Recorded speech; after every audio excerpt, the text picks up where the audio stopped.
মুখ্যমন্ত্রীর নির্দেশ আর তারপরই অ্যাকশনে পুলিশ। গতকালই নিহত বিজেপি কর্মী প্রশান্ত দের বাড়িতে যান মুখ্যমন্ত্রী শুভেন্দু অধিকারী। তিনি পুলিশকে অ্যাকশন নিতে বলেন। পুলিশ এবং সিআইডি দু তরফ থেকে তদন্ত হচ্ছে এবং সেই সাইফুদ্দিন নামে একজনকে ইতিমধ্যেই গ্রেফতার করা হয়েছে। 51 জনের নামে অভিযোগ দায়ের করা হয়েছে এবং যার মধ্যে 11 জন গ্রেফতার। 51 জনের নামে এফআইআর হয়েছে, 10 জন এখন অব্দি অ্যারেস্ট হয়েছে। আমি তাদেরকে নির্দেশ দিয়েছি বাকি 41 জন যেখানেই থাকুক, পাতালের ভিতরে থাকলেও খুঁড়ে বের করে অ্যারেস্ট করতে হবে। মুখ্যমন্ত্রীর নির্দেশের পরেই পুলিশের অ্যাকশন। বাগনানে বিজেপি কর্মী প্রশান্ত দে খুনে ধরপাকড় শুরু। মুখ্যমন্ত্রীর নির্দেশে বাগনানে বিজেপি কর্মী খুনের তদন্তে নেমেছে সিআইডি। শনিবার রাতেই শ্যামপুর থানা এলাকা থেকে গ্রেফতার করা হয় অন্যতম অভিযুক্ত সাইফুদ্দিনকে। সিআইডি এবং জেলা পুলিশের যৌথ অভিযানে গ্রেফতার হন তিনি। প্রশান্ত দে খুনের ঘটনায় 51 জনের নামে এফআইআর হয়। সাইফুদ্দিনকে নিয়ে এখনো পর্যন্ত গ্রেফতার 11। আমি চাই আরও অপরাধীরা ধরা পড়ুক, ওনারা শাস্তি পাক।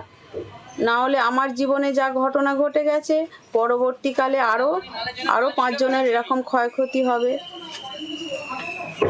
আমি এটাই চাই যে অপরাধীরা শাস্তি পাক, কঠোর শাস্তি পাক। আমার ছেলে দল নেই, কিন্তু শাস্তি যেন তারা পায়, আমার এইটা আদর। আর কি বলবো, মুখ্যমন্ত্রী কাল এসে অনেকে করে গেছে, আমায় সাহায্য করে গেছে, আমার বাধ্যবাধকতাটাও পাই দিয়েছে। এতদিনে এরা দিয়েছিল নি, হ্যাঁ, আর যেতে সব নিয়ে গেছে কাউকে। আর মুখ্যমন্ত্রীর কাছে একটাই আইছি, ওই আমাদের যে যেন শাস্তি পায়। 15 জুন প্রশান্ত সহ কয়েকজন বিজেপি কর্মী স্থানীয় তৃণমূল নেতা ও আন্টিলা পঞ্চায়েতের উপপ্রধান মফিজুল ইসলাম খানের বাড়িতে বিক্ষোভ দেখাতে যান। বিজেপির অভিযোগ, কাটমানির প্রতিবাদে বিক্ষোভ চলাকালীন মফিজুল ও তার অনুগামীরা হামলা চালায়। তাতেই নিহত হন প্রশান্ত দে। শনিবার নিহতের পরিবারের সঙ্গে দেখা করেন মুখ্যমন্ত্রী। তিনি জানান, কোনো অভিযুক্তকে রেয়াত করা হবে না। 2 দিন স্টিপুলেটেড টাইম, শর্ট টাইমের মধ্যে তারা বিএনএস এর অন্তর্গত পানিশমেন্ট, চার্জশিটে যে পানিশমেন্ট রেকমেন্ড করবে আইও, সেই পানিশমেন্ট যাতে পায় সেটাও আমরা মনিটর করব। পাশাপাশি নিহত প্রশান্তের মেয়েকে সরকারি চুক্তিভিত্তিক চাকরি দেওয়ার আশ্বাসও দেন মুখ্যমন্ত্রী। এর আগেও বেশ কয়েকজনকে ধরা হয়েছে। আশা করব যে এইভাবে প্রত্যেকটা দোষীকেই খুঁজে বের করা হবে, তাদের যথোপযুক্ত শাস্তি দেওয়া হবে। আশা করব আমার বাবাকে যারা খুন করেছে তাদের যেন ফাঁসি দেওয়া হয়।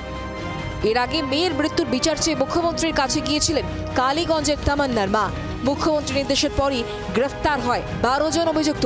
দুষ্কৃতী অপরাধীদের বিরুদ্ধে সরকারের মনোভাব যে কতটা কড়া, একের পর এক গ্রেফতারি ঘটনাতেই তা স্পষ্ট। সুভাষিস মণ্ডলের রিপোর্ট, জি24 ঘন্টা। বাংলার আওয়াজ, বাঙালির আবেগ, জি24 ঘন্টা।